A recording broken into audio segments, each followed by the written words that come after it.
여러분 안녕하세요. 김주형 변호사입니다. 소송은요, 누구나 처음 하는 경우가 대부분일 겁니다. 그래서 소장을 처음에 제출할 때도 이걸 내가 혼자서 해야 되나 아니면 변호사를 선임해야 되나 고민을 하실 거란 말이에요.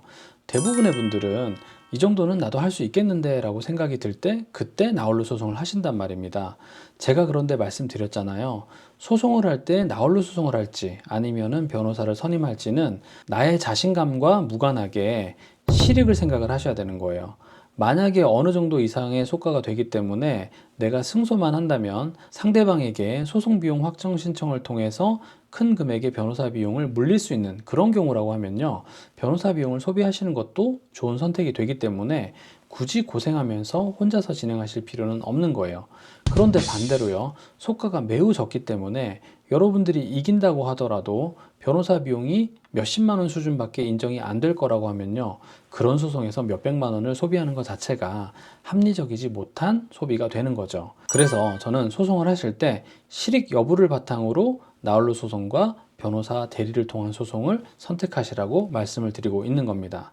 만약에 여러분들이 혼자서 이제 소송을 하기로 마음을 먹었어요. 그러면 가장 먼저 인터넷에 소장 작성법이나 이런 걸 쳐보게 되겠죠. 그리고 내 소송과 유사한 것들을 찾아내서 실제로 소장을 쓰시게 될 겁니다. 그리고 자신 있게 법원에 제출을 하는 거죠. 그런데 현실은요, 법원에 소장을 제출한다고 해서 곧바로 그 소송이 좋은 결과가 나오는 건 아니에요. 실제로 여러분들이 법원에 소장을 제출하는 거는요, 소송의 가장 첫 단계를 마친 것에 불과합니다.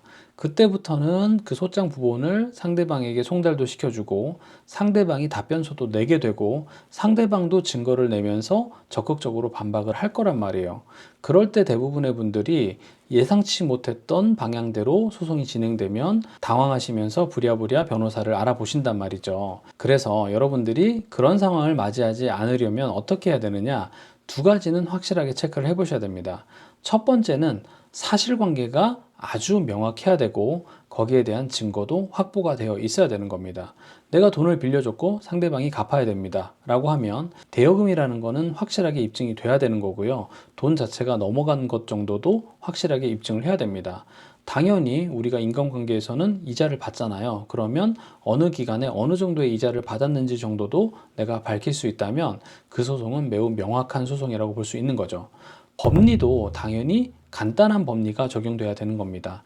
대여금 같은 게 대표적이죠. 돈을 빌려줬으니까 갚아라 라고 하는 건 우리가 특정한 어떤 법률 조문을 나열하지 않더라도 쉽게 주장할 수 있는 거 아닙니까? 이 정도면 나홀로 소송을 해도 된다는 거죠. 자, 그런데 이런 소송에서도 상대방이 적극적으로 대응하면 내가 자신감이 사라지는 경우가 있는데요. 차용증이 있었다고 쳐요. 그런데 그 차용증에 내가 언제 얼마를 빌려줍니다 라고 썼는데요. 실제로 이체해준 기록이 없는 거예요.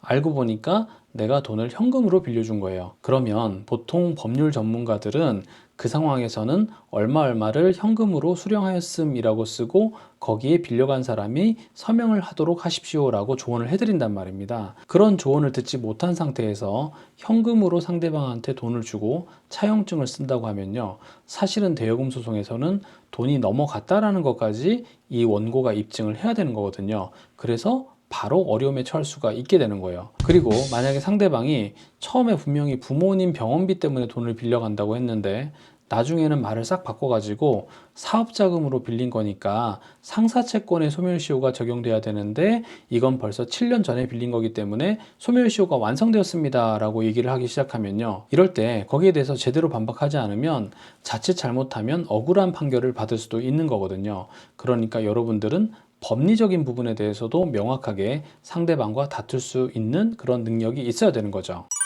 그리고 여러분들 UFC에서 더티복싱 들어보셨는지 모르겠는데요. 그건 서로 부둥켜 안고 막 때리기 시작하는 거거든요. 이런 경우에는 체력도 좋고 맷집도 좋고 이런 사람들이 결국은 승리하게 되는 거잖아요. 마찬가지로 내가 돈을 보냈어요. 그런데 상대방이 그 전에 나와 다른 거래가 있었고 그 돈을 오히려 원고가 갚은 것에 불과합니다 라는 주장을 하면요. 결국은 지난 몇 년 동안 있었던 그 사람과의 거래 내역 전부를 다 정리를 해내고 판사님께 설명을 할 수 있어야 된단 말입니다. 만약에 은행 이체로 처리된 건수 자체가 수백 건에 이른다면요. 일일이 그 건들에 대해서 설명할 수 있어야만 여러분들의 청구가 인용이 될 거란 말이에요. 이건 뭐냐면 상대방이 이 싸움을 쉽게 포기하지 않고 진흙탕 싸움으로 끌고 가서 제대로 한번 싸워보자 라고 얘기를 하는 거고, 그럴 때 여러분들이 귀찮아, 나는 안 할래, 피곤해 라고 하게 되면 결국은 소송을 포기하는 게 되기 때문에 그때는 어쩔 수 없이 끌려 들어가서 그 모든 이체 내역을 설명해 낼 수가 있어야 되는 거란 말이에요. 설령 모든 것을 다 자세하게 설명할 수는 없다고 하더라도요, 내가 보낸 돈 자체가 더 많다는 정도는 입증이 되어야 판사님도 내 주장이 맞다고 생각을 할 거 아닙니까? 그래서 많은 분들이 본인의 소송이 이런 상황에 이르게 되면 정말 화를 내면서 판사는 왜 이런 주장을 받아주는 거야? 라고 하면서 정말 불만만 가지시는데요. 그러면 안 되고 철저하게 논리적으로 설명할 수 있도록 잘 준비를 하시는 게 꼭 필요한 겁니다. 그리고 또 하나 말씀드리고 싶은 게 있는데요. 나홀로 소송, 당사자 소송을 하시는 분들은 절차를 제대로 몰라서 손해를 보는 경우가 좀 있는 것 같습니다. 피고가 대리인인 변호사를 선임해서 그때그때마다 적절한 절차를 진행해서 나의 주장을 무너뜨리기 시작하면 정말이지 당하는 사람 입장에서는 화가 날 수밖에 없단 말입니다. 그럴 때는 나도 필요하다면 감정 신청을 해야 되는 거고, 증인 신청도 해야 되고, 사실조회 신청, 문서 송부 촉탁 신청, 문서 제출 명령 신청 등을 해서 필요한 증거를 수집하면서 상대방이 반박할 수 없는 제대로 된 주장을 해 나가려면요, 절차에 대해서 잘 아는 것도 꼭 필요하기 때문에 여러분들이 나홀로 소송을 한다면요, 민사소송 절차에 대해서도 꼭 꼼꼼하게 공부를 하실 것을 저는 추천드리고 싶습니다. 자, 그런데 이런 모든 어려움들을 다 혼자서 겪어내시고 나서 변론 종결하고 판결문을 받았는데 어이없이 패소 판결이 뜨는 경우가 있단 말이죠. 이럴 때 정말이지 당사자는 좌절할 수밖에 없을 겁니다. 내가 억울한 사람이 맞고 내가 진실의 편인데 왜 판사님은 내 말을 안 듣고 상대방 말만 들었을까? 정말이지 화가 나고 여러분들은 이해할 수 없다고 생각을 할 거예요. 그런데 대리인인 변호사들이 봤을 때 정말이지 이 판결은 잘못 판결되었구나 라는 판결도 있습니다. 그런데 반면에요, 이 부분을 놓치셨구나 라고 쉽게 보이는 부분들도 있는 거예요. 하지만 이미 1심은 패소해버렸지 않습니까? 1심이 가장 중요한데 그 기회를 날려버렸기 때문에 항소심에서는 뒤집을 수 있는 기회를 충분히 가져야 되는데 현실은 그렇게 충분한 기회를 주지 않는단 말입니다. 왜냐하면 판사님들은 항소심 첫 기일까지 낼 거 다 내라, 그리고 첫 기일에 변론 종결하겠다라고 하는 경우가 굉장히 많기 때문이에요. 그래서 여러분들이 소송은요, 자신감만으로 되지 않는다는 걸 꼭 이해하셔야 됩니다.